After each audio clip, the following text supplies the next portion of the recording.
estamos começando mais um programa Oficinas de Gestão, Oportunidade de Desenvolvimento, executado pelo Departamento de Ciências da Administração do Centro Socioeconômico da Universidade Federal de Santa Catarina. E este programa em particular, também realizado em parceria com o Centro Universitário de Estudos e Pesquisas sobre Desastres, o CEPED, da Universidade Federal de Santa Catarina. Uma oportunidade para vocês, estudantes de graduação, pós-graduação, em administração e administração pública, para ampliarem os seus conhecimentos, utilizando-os como atividades complementares aos seus cursos, à sua formação. O tema sobre o qual nós vamos conversar neste programa é Respondendo aos Desastres, um processo de gestão multidisciplinar. E para isso eu tenho aqui ao meu lado, no estúdio, o Tenente Coronel Bombeiro Militar de Santa Catarina, Aldo Batista Neto. O Coronel Aldo é comandante do Centro de Ensino Bombeiro Militar, atuou como secretário municipal de Defesa Civil em Blumenau entre os anos de 2010 e 2011, diretor estadual de resposta a desastres entre 2011 e 2013 e possui 2 especializações na área de serviço de bombeiro, além de outros vários cursos na área de proteção e defesa civil. O Coronel Neto passou por inúmeras experiências ao longo da sua trajetória profissional, sempre relacionadas ao gerenciamento de emergências, desastres, que são eventos muito complexos, Neto? E envolvem demandas de equipe, de logística, de infraestrutura, de recursos materiais, enfim, informações, circulação da informação, entre vários outros aspectos. E nos últimos anos, evidentemente, sempre gerenciou essas ações em diversas emergências, sobretudo nos municípios aqui de Santa Catarina, que é notório, tem ciclos de desastres, sobretudo os desastres naturais. O que a gente pode destacar, e antes de mais nada, obrigado também pela sua participação aqui conosco, o que a gente pode destacar sobre os aspectos relacionados à gestão de desastres a partir da sua experiência, da sua trajetória? Lauro, inicialmente eu gostaria de agradecer pelo convite, para nós tratarmos de um assunto tão inovador, no aspecto de que, nesse momento, as instituições públicas, principalmente as catarinenses, entendem a responsabilidade de estarem preparadas para trabalhar, querer em todo o ciclo de gestão, tanto de risco como de situações críticas.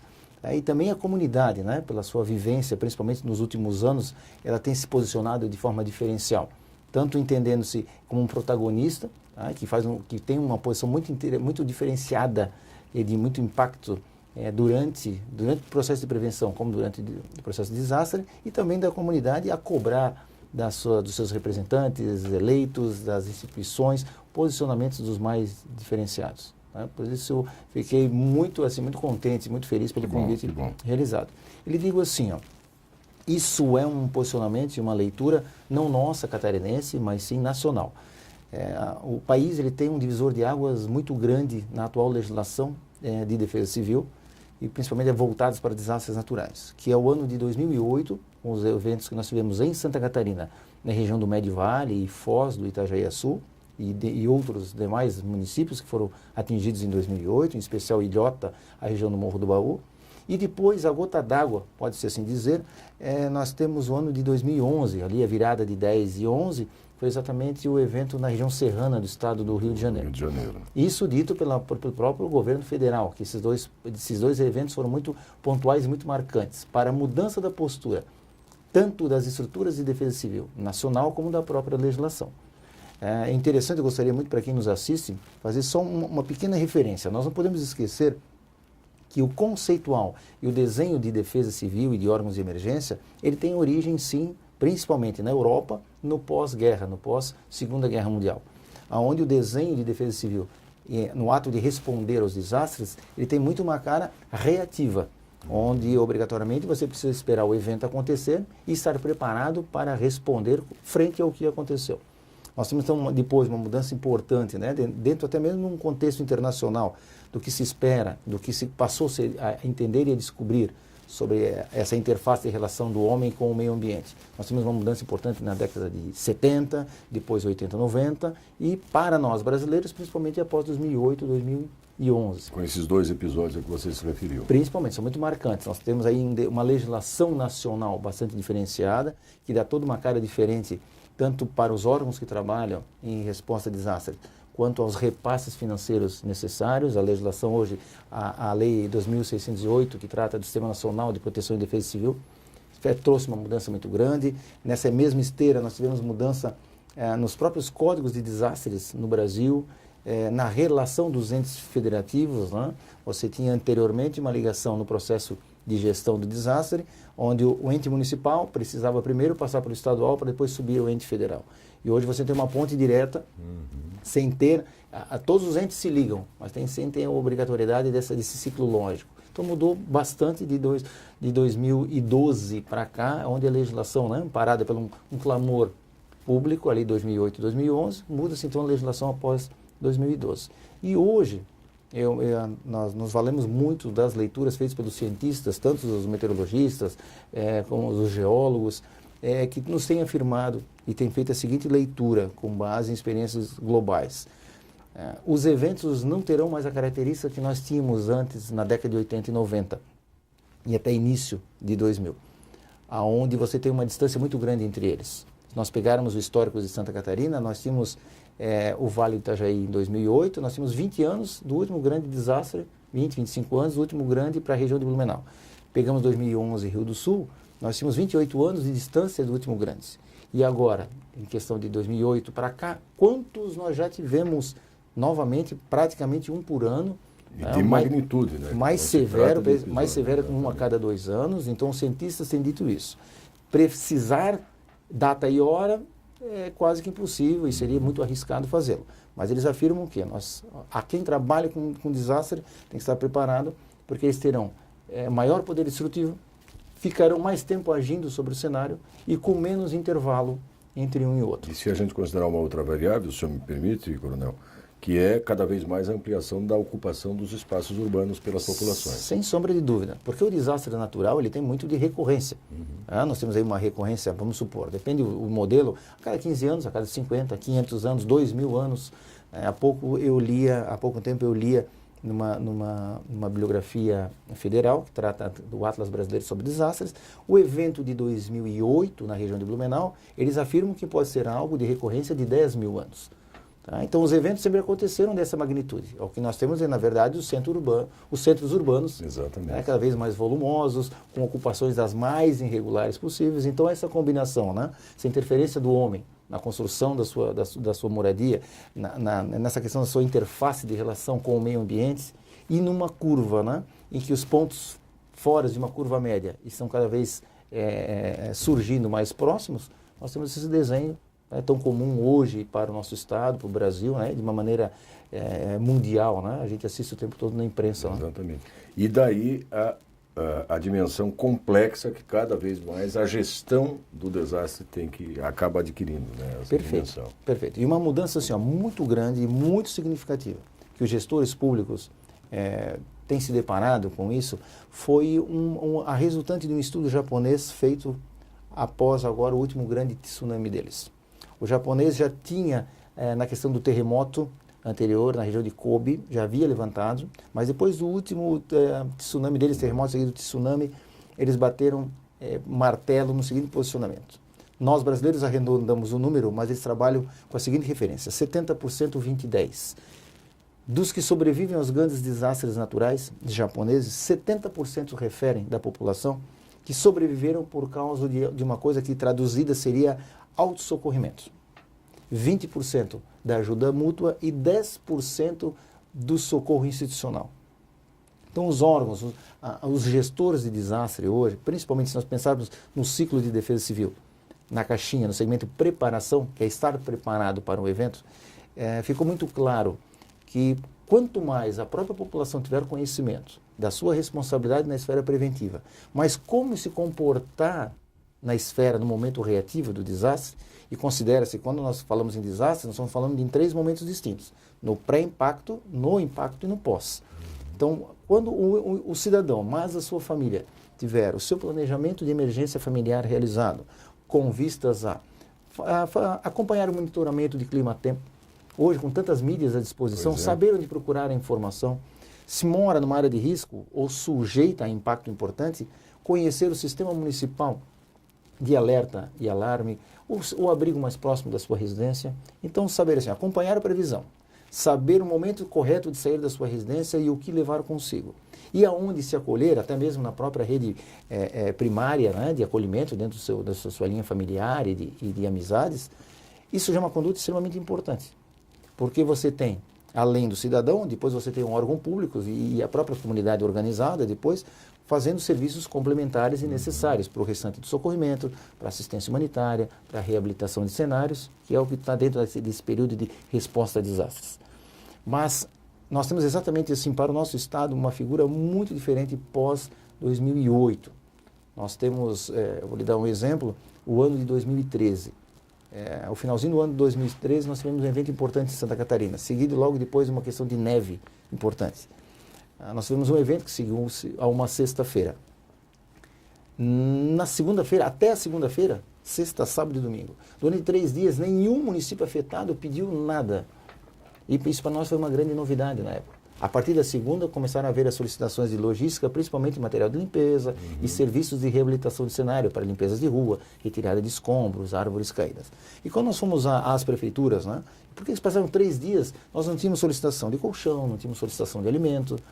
Por que disso? Eu disse, olha, porque nossos abrigos estão cheios, nós abrimos 2, 3 dias antes, as pessoas acolheram o alarme, vieram se acolher, trouxeram seus pertences, então os órgãos de segurança foram para a rua, fizeram a segurança das áreas inundadas, as pessoas todas estavam acolhidas e protegidas, a água baixou, se fez a limpeza e a vida continuou. Um diferencial muito grande de outras situações. Então nós temos em Santa Catarina hoje já, o perfil tanto do cidadão quanto do gestor que tem trabalhado com desastres, isso muito forte.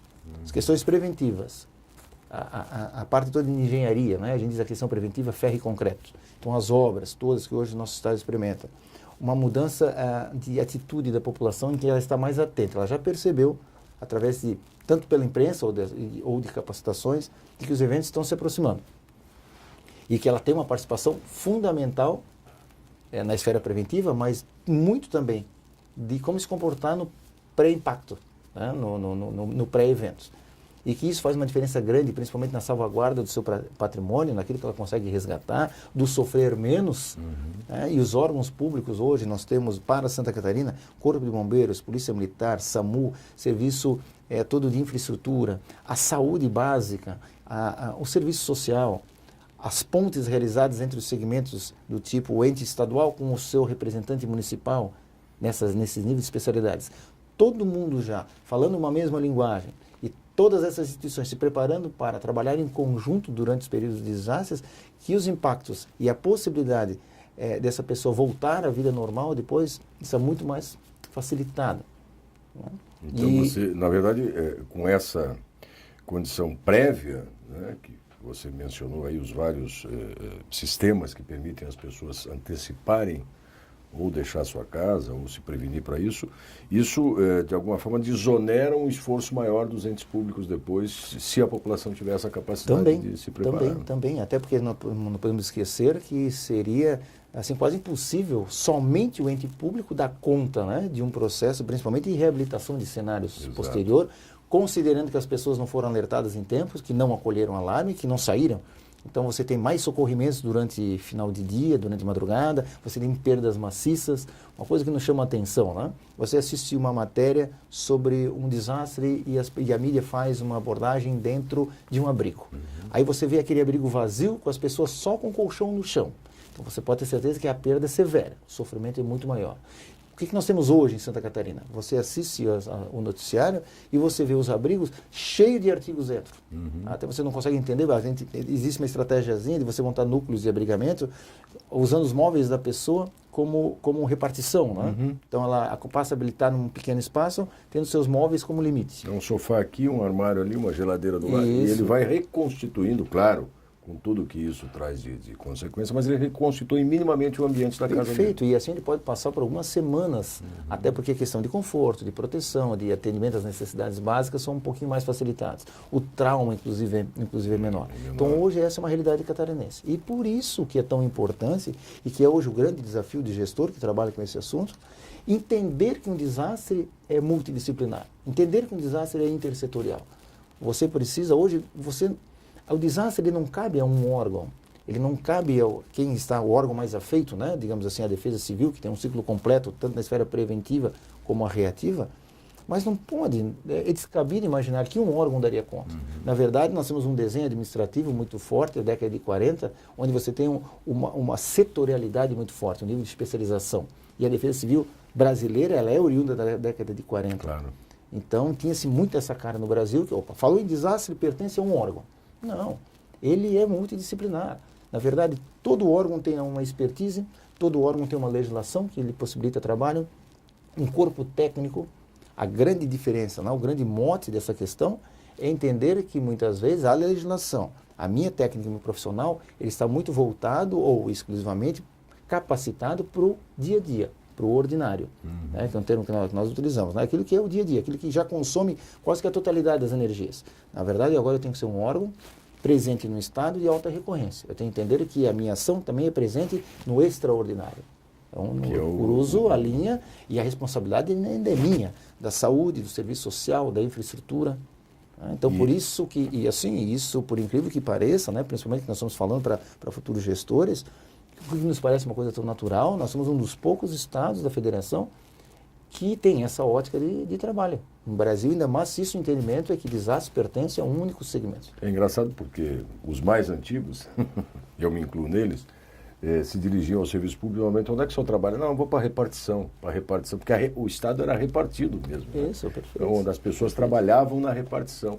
E não dá mais para conceber isso. Quer dizer, daí a complexidade de você gerir todos esses atores, todas essas instituições, todas essas pessoas, no final das contas, envolvidas. Por esse motivo, inclusive, nós não temos ainda no Brasil, me permite usar o termo no mercado brasileiro à disposição, figuras que, quem sabe, no futuro, nós temos até uma revista de circulação nacional que em 2009 traz essa observação, que seriam duas profissões de futuro, o gestor de desastre e o gestor de logística de desastre. Porque nós não temos esse profissional pronto.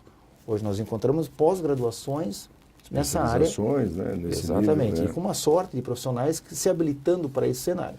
Mas o grande desafio, então, do gestor de desastres, ele ter essa visão multidisciplinar, intersetorial, entender assim um pouquinho da responsabilidade do accountability necessário, do dar transparência a isso tudo, tá? Enquanto você trabalha, você entender que no Brasil nós já temos legislação para tudo, basta o órgão virar essa chave, fazer essa ponte, sair de uma situação diária para uma situação extraordinária de trabalho dele e da sua equipe.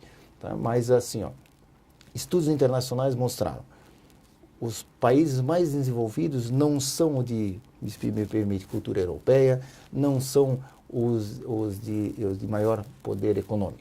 O país que mais se desenvolveu para o campo das emergências, tanto nas suas instituições quanto na sua legislação e no comprometimento social, é exatamente aquele da alta recorrência de desastre. Ou ele teve guerra severa dentro do seu território, do seu espaço geográfico urbano, principalmente, ou ele teve grandes desastres, considerando terremoto, vulcão, furacão e eventos seguidos de chuva ou de água. No Brasil nós não tivemos guerras severas e de uma questão de magnitude de eventos naturais, nós estamos envolvendo água. Tivemos sim um furacão, claro, né? Mas envolvendo água, chuva, escorregamento de solo. Então nós temos ainda dos eventos o quarto mais brando. Tá? E sem uma experiência de guerra, ou seja, nós agora é que podemos dizer que estamos desenvolvendo sim uma percepção, um comportamental diferenciado, tanto da sociedade quanto dos seus representantes organizados das instituições públicas. Agora, Coronel Neto, existe algum modelo, alguma fórmula que pudesse definir o que é uma gestão adequada do desastre, passos a serem seguidos, enfim? Laura, na verdade, assim, os órgãos que têm trabalhado com emergência, principalmente alguns órgãos, tanto na esfera federal como estadual, nós nos deparamos muito quando nós chegávamos em alguns municípios impactados pelo pânico instalado e principalmente assim, pelos gestores locais estarem completamente perdidos no sentido de dizer assim, num pós-evento, né? Por onde é que eu começo? Quais são as minhas prioridades?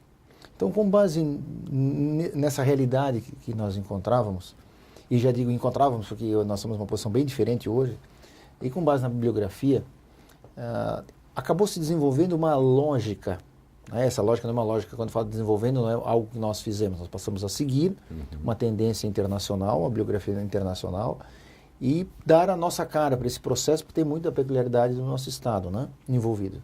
Mas um regramento do que é o mais importante, frente a realmente o que impacta a sociedade e frente ao que a legislação muitas vezes acolhe, que você tem legislações para atendimento da população, da criança, do idoso, do portador de necessidades especiais.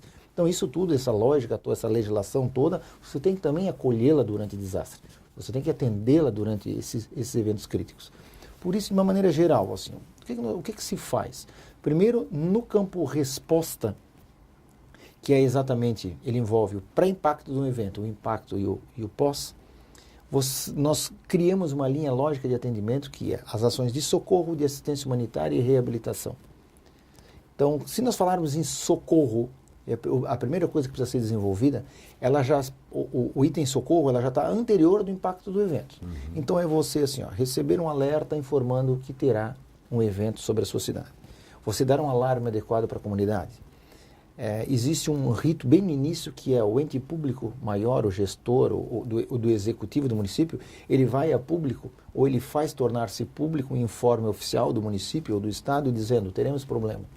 Para a partir dali a comunidade começar as suas ações necessárias. Você tem o estabelecimento do grupo de ações coordenadas, que é exatamente a reunião desse multidisciplinar, trabalhando de forma conjunta. Você abre abrigos emergenciais, você começa a receber as pessoas e já começa a fazer todo tipo de socorro e transporte diferenciado com embarcação, o que for necessário, para retirar as pessoas das zonas de impacto. Houve o evento, logo após o evento você então socorre, atende o que nós dizemos, todos os sinistros decorrentes desse impacto. Você pode ter desde o socorrimento das pessoas em pequenas ações de primeiros socorros até buscas de cadáveres, vamos supor, tá? no logo após. E principalmente no momento seguinte, você tem dessa parte toda, assim, antes do impacto do evento, que eram as ações de socorro. Logo depois do impacto do evento, você começa com as ações já no campo da logística humanitária, que é agora, essas pessoas todas acolhidas em abrigo, você vai atendê-las de forma humanitária e de forma completa, de forma global, de todas as necessidades, de forma integral esse indivíduo. Você vai atender a parte da saúde física, a parte da saúde mental. Você já começa a ver o desenho, a possibilidade de aplicação de uma política pública ligada ao campo da assistência social, de trabalho e renda, de aluguel social, enfim, já tem toda uma ação de forma mais integral que pode ser dada a esse cidadão e a sua família. Você vai produzir documentos para poder formalizar os decretos. Você vai manter uma logística em funcionamento para abastecer, trazer produto de fora para o seu centro de distribuição municipal, manter os seus abrigos, as cozinhas dos abrigos funcionando, os abrigos enquanto unidades de abastecimento da comunidade no entorno. Então, você tem toda uma lógica que começa a ser empregada, a assistência básica de saúde trabalhando com campanhas de vacinação. Então, você tem todo um desenho tendo o cidadão como foco. E no momento seguinte, depois dessa pessoa estar acolhida e segura, o momento seguinte começa, que pode ser horas, dias e semanas, depende do tamanho do evento, você tem então a reabilitação do cenário, que é quando a pessoa começa a se desvincular dessa égide de proteção do Estado no seu acolhimento, para que ela possa voltar para sua casa, que ela possa ir numa agência bancária sacar dinheiro, para ela sozinha ir numa farmácia, no supermercado, comprar produtos. Não precisa no campo da reabilitação, e ela até nem tem essa função, de trazer a cidade como ela era antes, com obras robustas e com a cidade completamente reconstituída. Você reabilita o ir e vir da cidade e os seus profissionais. Então isso tudo está numa caixa chamada resposta aos desastres, em que você começa socorrendo, protegendo, dando toda uma parte humanitária para as pessoas e reabilitando a cidade para que ela consiga caminhar sozinha novamente. Então, por isso que é tão importante, se me permite, vou frisar novamente, a questão do multidisciplinar, a questão do intersetorial, cada um fazendo a sua parte, tendo como foco exatamente o cidadão e o retorno às suas atividades normais, como um dos principais objetivos, para que a cidade consiga, por aí você mede a resiliência da cidade, a capacidade dela receber o impacto e retomar novamente as suas atividades, tanto a cidade como diretamente o seu morador, né? O cidadão. Agora, Coronel Neto, existe alguma ferramenta que facilita a gestão de um desastre? Uma sistematização desse passo a passo? Isso. Por que isso é importante? A sua pergunta é fundamental. E aí eu vou citar obrigatoriamente um doutrinário, uma forma de trabalho internacional, inclusive. Quando eu falo que o trabalho ele é intersetorial, e daí eu vou ter vários órgãos da esfera pública, queira, depende da magnitude do evento, eu tenho numa sala o ente público municipal, estadual, federal. Eu tenho a sociedade organizada. Eu tenho clubes de serviço. Eu tenho todos, muitas vezes, em reuniões, ou cada um fazendo um segmento, um determinado planejamento. Eu preciso que todos consigam se comunicar. Se você traz um ente federal militar, um ente estadual militar, um ente federal civil, um ente municipal civil, muitas vezes a modalidade de gestão é muito diferente para todos. Cada um tem um regramento de assinaturas, de protocolos. E quando você cai num evento em que todos têm que trabalhar em conjunto, de forma integrada, um complementando o serviço do outro, até mesmo a modelo de gestão pode ser um comprometedor do sucesso. Pois é. Então, por isso, hoje, de forma internacional, se defende muito o uso de uma ferramenta que, para nós, em Santa Catarina, nós utilizamos a denominação de sistema de comando de operações ou sistema de comando de incidentes, e que todas elas derivam do Incident Command System norte-americano, que é exatamente uma ferramenta de gestão que possibilita que todos os órgãos que participam entendam as suas missões, falem sobre uma mesma nomenclatura, utilizem as mesmas documentações, as mesmas terminologias, os mesmos momentos, quem se liga o quê, as várias redes de coordenação. Então, assim, até mesmo trazer uma ferramenta única e fazer com que as instituições conversem sobre uma ferramenta única está no campo da preparação para o desastre. Então, nós temos, assim, muito tempo de trabalho em período de normalidade para que nós tenhamos sucesso de gestão no momento da crise. Mas então o sistema de comando de operações ou o sistema de comando de incidentes é o que tanto a Secretaria Nacional de Segurança Pública como a Secretaria Nacional de Defesa Civil recomendam e capacitam os seus órgãos estaduais e municipais para operarem em situação de crise. E ele sistematiza o papel que cabe a cada um, como é que circulam as informações, porque informações são essenciais. Fundamentais. Você não pode correr o risco de informar uma situação inadequadamente sob pena de você gastar esforços a mais ou usar recursos de menos. Perfeito, e assim, não conseguir fazer a gestão, né? A informação é fundamental, você ter um gestor, você ter um líder num processo desse, tomando por decisão meia informações equivocadas, infradimensionadas, supradimensionadas, é fundamental para o sucesso da operação. Então, essa forma sistematizada, professor, ela traz exatamente assim, quem se liga a quem, quem produz informação, que tipo de tratamento a informação tem, para quem vai a informação. Então, mas o grande sucesso é o seguinte, é que todas as instituições, depende da esfera que tiver e o modelo de gestão que tiver, passam a conversar sobre uma mesma ótica de gestão, sobre uma mesma terminologia, sobre uma mesma ferramenta. Por aí daí já se tem um ganho muito sensível, assim, muito grande, né? Agora, o Coronel Neto fez menção há pouco, né? Quer dizer que você trabalha o ano inteiro para se preparar e para atuar com sucesso caso o evento ocorra, né? E nesse sentido, no momento em que acontece uma situação de um desastre, enfim, todas essas entidades, órgãos, atores que participam saberão, porque previamente se capacitaram, deveriam ter se capacitado, qual papel vai descaber. E um desses atores será quem coordenará esse processo. Você tem que ter uma estrutura mínima de comando, de atendimento, de resposta a este comando, de modo a que as coisas fluam e funcionem.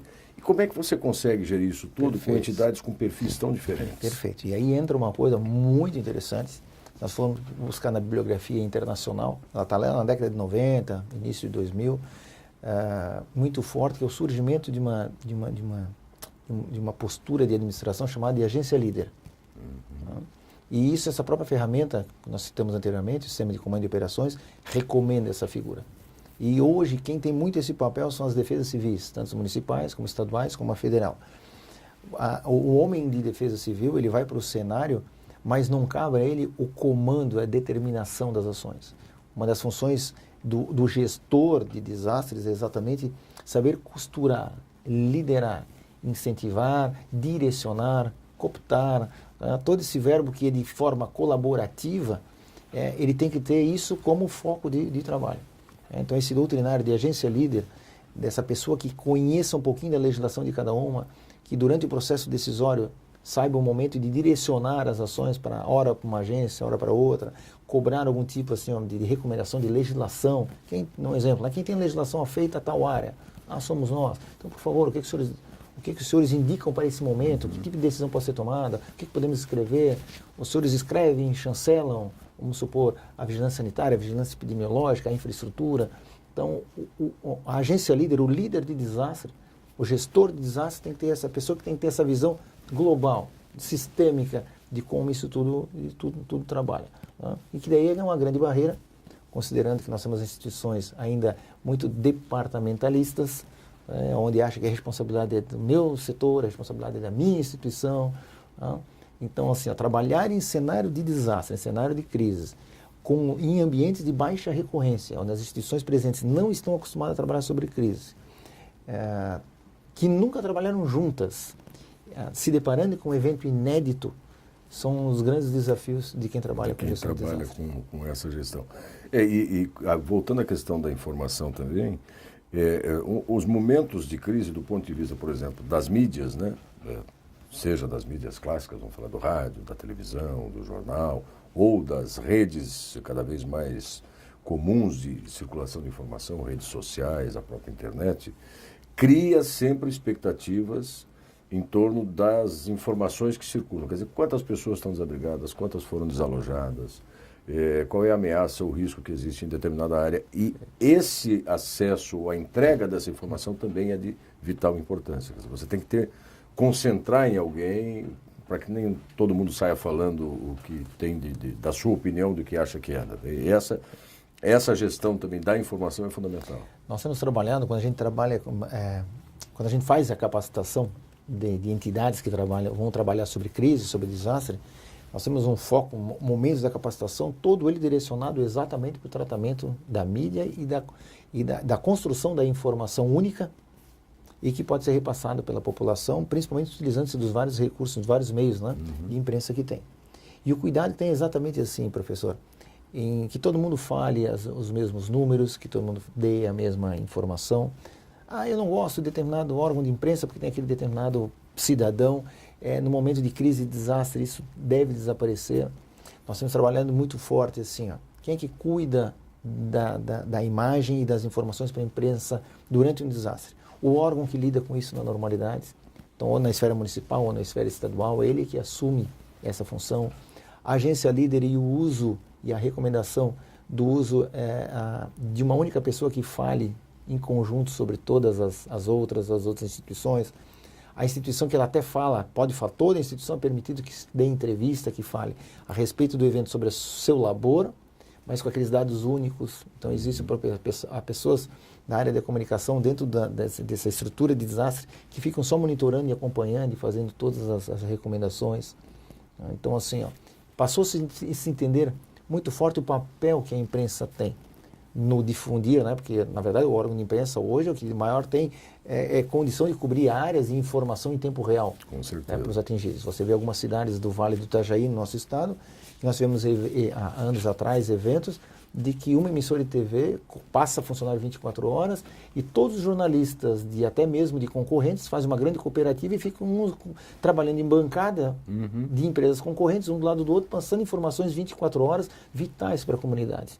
Tá? Então, nós temos visto hoje na imprensa uma grande mudança também na sua visão. Ela passou a entender a importância que ela tem, porque a imprensa ela pode superar o impacto, né, de um evento de acordo com o nível de informação que ela passa. Nós temos hoje grandes órgãos de imprensa do nosso estado procurando capacitações para habilitar o seu profissional Exatamente. A como se comportar em cenário de desastre, onde buscar informação.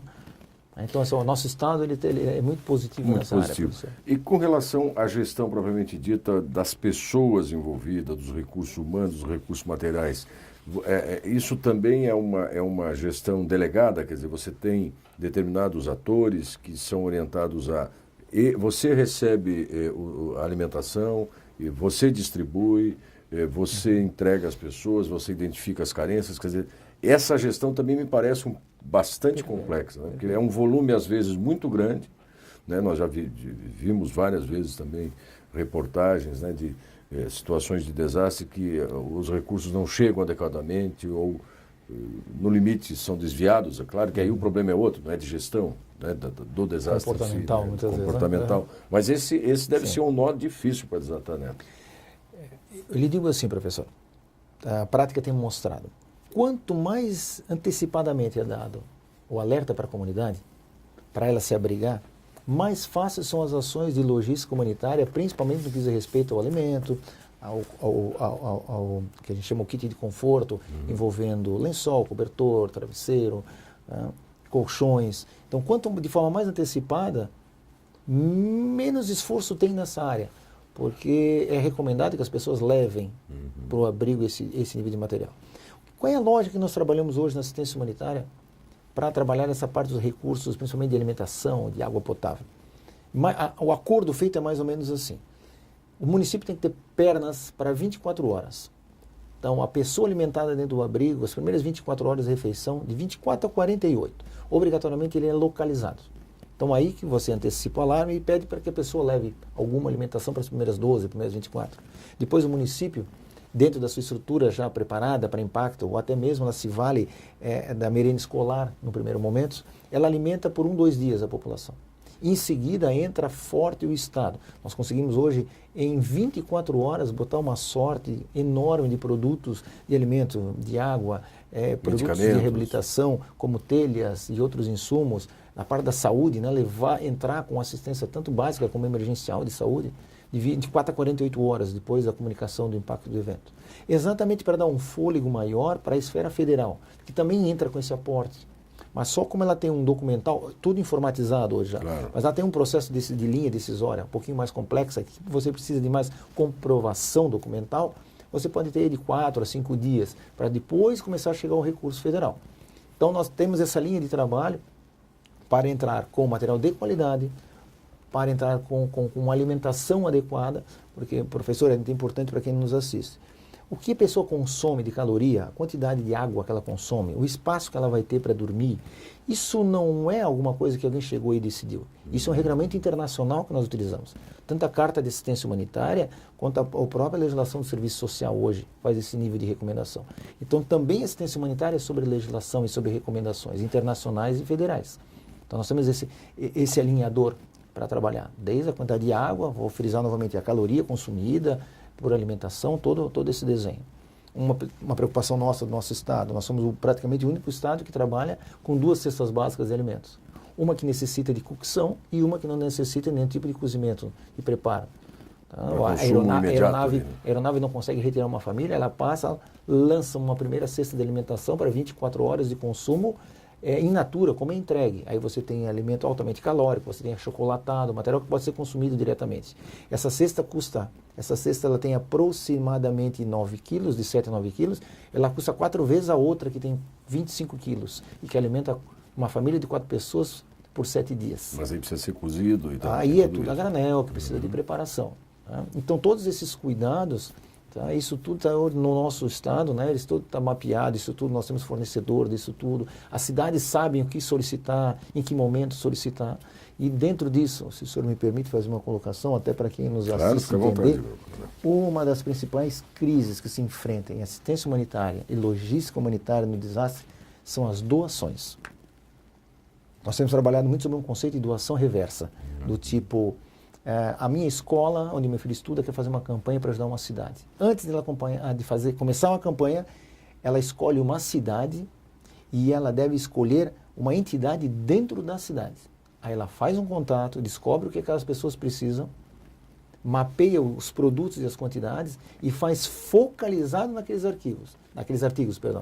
Uma rápida campanha, disponibiliza uma quantidade de produtos que não precisa encher uma carreta, que muitas vezes o modal rodoviário está comprometido, para uma carreta, mas 4 vans conseguem vencer, e daí vai chegar esse produto lá naquela cidade, naquela entidade que ela escolheu para ajudar. As grandes campanhas nacionais e locais de doação são uma grande armadilha para o gestor. O brasileiro, nós ainda não estamos preparados para doações corretas de um bom artigo, que venha condicionado de forma adequada, correta, indicada. Quer dizer, não se trata de desprezar o espírito solidário, mas de fazer com que ele se torne efetivo, eficaz. Perfeito. Nós utilizamos 2 conceitos, né? Um é que a assistência humanitária oficial não é caridade. Então, aquilo que os órgãos públicos fazem de remeter produtos, não está fazendo caridade, ela está fazendo uma assistência humanitária profissional e adequada. A sua atividade fim é perfeito. essa, né? E a doação tem que ser uma doação pontual e correta para a necessidade das pessoas. Vou lhe dar um exemplo, Santa Catarina teve registro de anos atrás, você faz grandes campanhas e aparece fantasia de carnaval, aparece peruca, smoking. Tá? Toda crise é uma grande oportunidade. Uma oportunidade, inclusive, se você desfazer daquilo do guarda-roupa, que não lhe serve mais, mas você tem todo um emocional envolvido. Tá? Ele não serve para você, mas você acredita que deva servir para outra pessoa. E né, grandes doações são grandes crises, grandes campanhas são grandes crises dentro do... Mas o que nos confortou um pouquinho foi que, acompanhando as várias experiências que a gente teve com o japonês, descobrimos que mesmo para o japonês também é uma crise.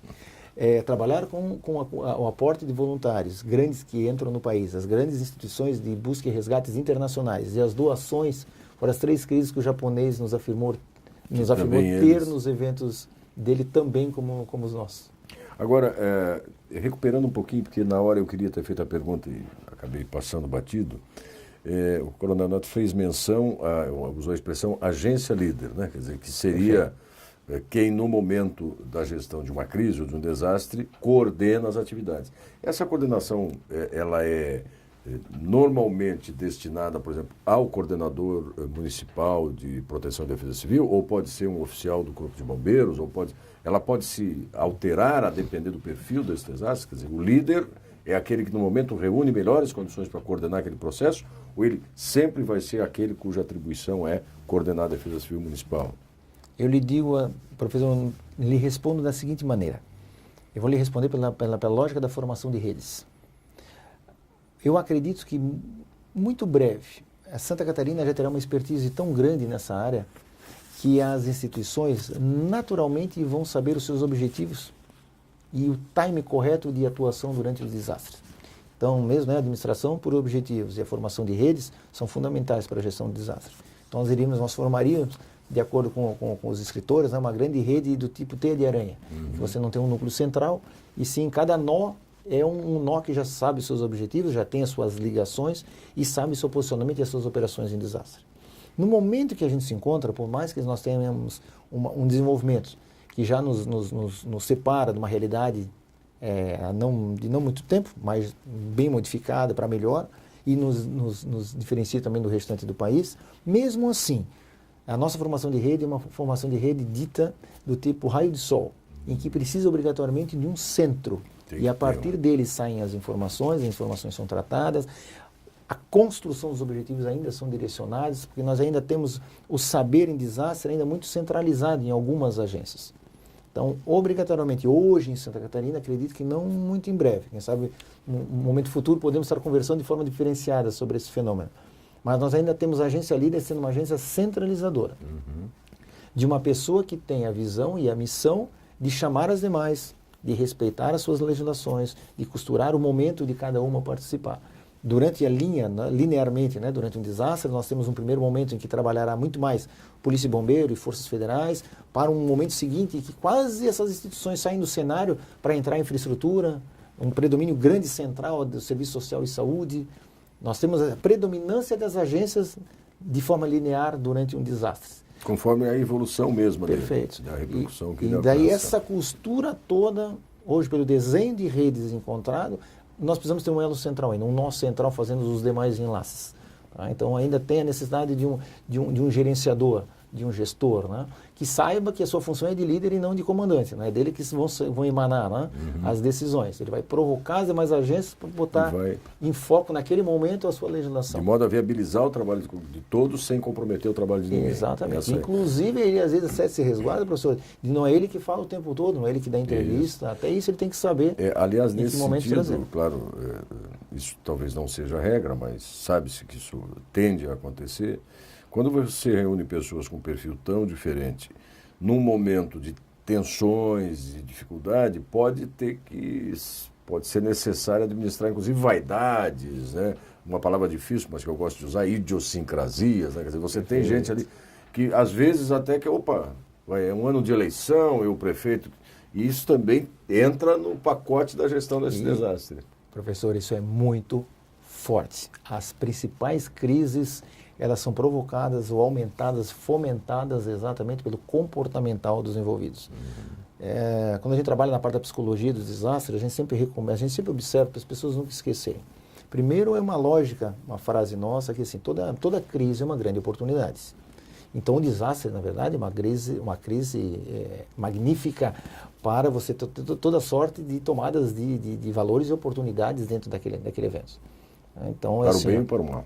Todas. Né? Então, para mim, a minha imagem individual aparecer, para mim vender o meu produto, é tudo uma grande oportunidade. E o gestor de desastre tem que entender isso.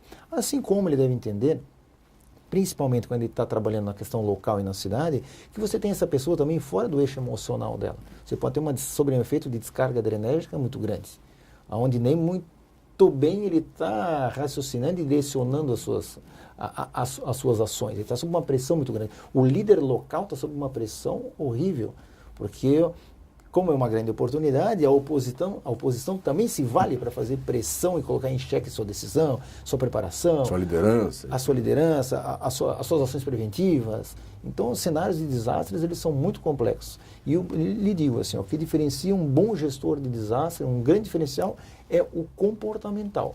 Ele chegar no cenário, saber reconhecer isso tudo, costurar alianças, formar redes, dar o direito de fala no momento correto de cada agência. Quer dizer, mediar as tensões que às vezes vão surgir também. Saber quais são os verbos que ele utiliza, o mandar, o comandar, o determinar, fica de lado, e você vai trabalhar com liderar, com costurar, com influenciar. É um grande segredo. Não é fácil. Eu estou aqui conversando com o Tenente Coronel Bombeiro Militar de Santa Catarina, Aldo Baptista Neto, exatamente sobre o processo de gestão multidisciplinar na resposta aos desastres. E nós estamos nos aproximando aqui do final dessa nossa conversa, mas eu sempre peço aos nossos convidados que falem diretamente com os alunos que estão lá se preparando para serem gestores, administradores, gestores públicos, enfim, que estão em cursos de graduação, em cursos de pós-graduação, que vão buscar temas para os seus projetos de monografias, de TCCs, e que talvez até vários de vocês atuem já no município, já trabalhem nesse campo. E aí, no caso do Coronel Neto em especial, vou pedir para ele fazer menção a algo que ele disse no começo da nossa conversa lá, que talvez num futuro próximo nós temos um profissional formado para gerir desastres ou para gerir crises. O que os jovens que nos acompanham podem perseguir nesse sentido, para que eles venham a se tornar um gestor com essa qualificação específica, Neto? Olha, primeiro nós temos o entendimento de que o nosso estado, nosso país, o nosso estado, Santa Catarina, é um estado muito pujante, com muitas possibilidades de investimentos, enfim, dos mais diversos. O povo catarinense se mostra um povo com uma capacidade de reabilitação muito grande. Mas para isso, nós temos que entender principalmente que nós somos um lugar de alta recorrência de desastres. Então o aluno que nos assiste saiba que Santa Catarina tem, principalmente no seu litoral e nas suas esferas de vale, o estado como um todo. Na verdade, nós temos predominâncias diferentes de desastres, mas nós temos do furacão à estiagem, nós temos da neve a eventos envolvendo, como nós tivemos em São Francisco do Sul, envolvendo fertilizantes. Exatamente, os acidentes tecnológicos. Um evento químico extremamente severo. Então, nós somos estados muito Parques ricos. fabris muito grandes. Perfeito, mas nem por isso inviabiliza a nossa capacidade de crescimento e desenvolvimento do nosso estado. Então, um bom gestor de desastre, ou aquele que gostaria de trabalhar na área, ele tem que entender o seguinte, ele tem que entender que o seu conhecimento, a bibliografia consultada, as suas especializações vão estar com certeza muito direcionadas para o dia a dia, voltado para um nicho de comércio, para um nicho industrial, mas o gestor de desastre, ele tem que estar preparado para trabalhar sobre todo tipo de adversidade, sobre todo tipo de pressão política, de pressão social, sobre um regramento técnico muito severo. Ele tem que ser uma pessoa que vai saber orbitar em todos esses círculos de ir à população para lhe ouvir, rapidamente tratar com um ente de uma esfera superior, exemplo do Estado, se ele for município, é um ente federal. O gestor de desastre ele tem que saber circular em todas essas esferas. Se comunicar em todas elas. Entender da legislação que está feito, o que é normalidade, o que é extraordinário, o que vale no extraordinário, quais são as legislações a qual ele precisa seguir. Eu lhe diria o seguinte, eu tenho nos últimos anos da minha vida me dedicado a isso, lido, escrito bastante sobre essa parte de gestão. É uma coisa que é apaixonante, porque realmente um bom gestor de desastre é uma pessoa que faz muita diferença quando ela chega num cenário.